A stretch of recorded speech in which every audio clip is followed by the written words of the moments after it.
Okay, so when I just started CrossFit, I was extremely bad at cleans. In fact, it's a wonder I didn't get injured. And to show you what I mean, here's a video of me doing a squat clean when I was just a few months into CrossFit.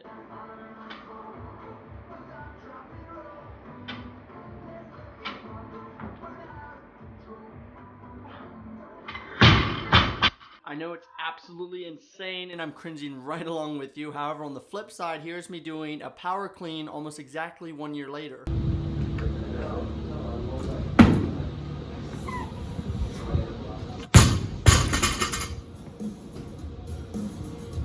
So how did my squat and power clean drastically change in 1 year? Well, first off, I started working with a weightlifting coach at my gym. If you're really wanting to excel in the Olympic lifts, I would suggest you working with a weightlifting coach as well. However, in this video, I'm going to be going over the 5 most important tips that helped me when working with my weightlifting coach. Also, these tips are going to be in order, so make sure you watch them all the way through. And at the end of this video, I'm going to be giving a bonus tip, so be sure to stick around for that. But without any further ado, let's get into those tips.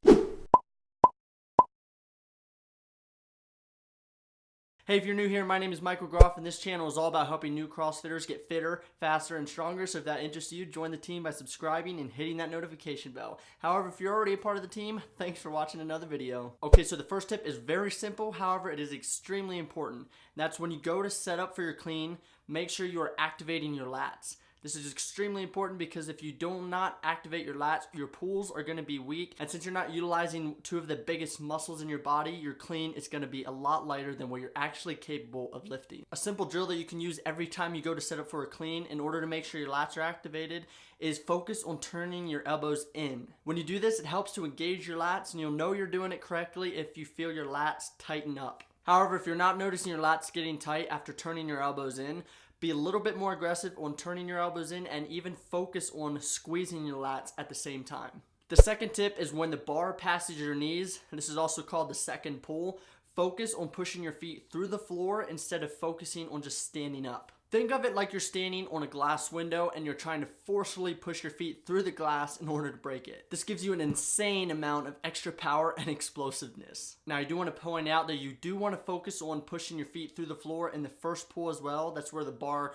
is going from the ground to your knees. However, don't focus on exploding during the first pull. What you want to do is in the first pull, focus on gaining tension, and then once you get into the second pull, focus on exploding into that clean. The third tip is one of the most important tips out of all these 5 tips, and that is getting hip contact in the clean. And in fact, beginning weightlifters who lack hip contact, they're going to hit plateaus early on, and it's going to be very hard for them to progress without getting proper hip contact. So when you're in the second pull and the bar passes your knees, you want to focus on getting solid hip contact with the bar. Now, a common mistake a lot of beginners make is just banging the bar out in front of them. This is the exact opposite of what you want to do, and while you do want to get hip contact with that bar, you do not want to send the bar out and away from you.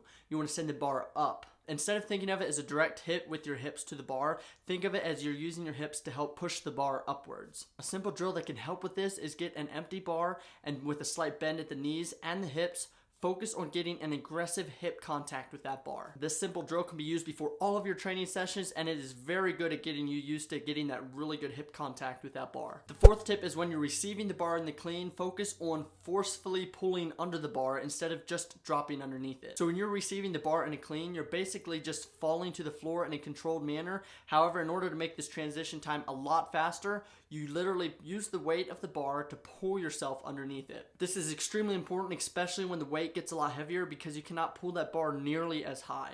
In fact, if you watch a lot of professional weightlifters, the time it takes for them to get underneath that bar is just a split second. So the next time you're doing cleans, focus on explosively pulling yourself under the bar immediately after you get that hip contact. Not only will this help you be more efficient in WODs, but it will help you get a bigger squat clean or power clean. Fifth tip is a tip that a lot of CrossFitters fail to practice, and that is focus on catching that bar at a neutral value. So for example, if you were to throw a rock straight up in the air, it would continue to go up until for a split second, it would completely stop in the air and then fall back down. So during that split second that the rock stops in the air, it has 0 weight associated associated with it. So it's the same thing with your clean. You want to catch that bar in the air where it for a split second has zero weight associated with it. As your clean weight gets heavier and heavier and heavier, this tip becomes more important because say you're cleaning 300 pounds, you do not want 300 pounds just crashing onto you. It makes it a lot easier if you can catch it at its neutral value. Okay, so those were the 5 tips that have personally helped me in my cleans. However, like I promised, I want to give you one more bonus tip,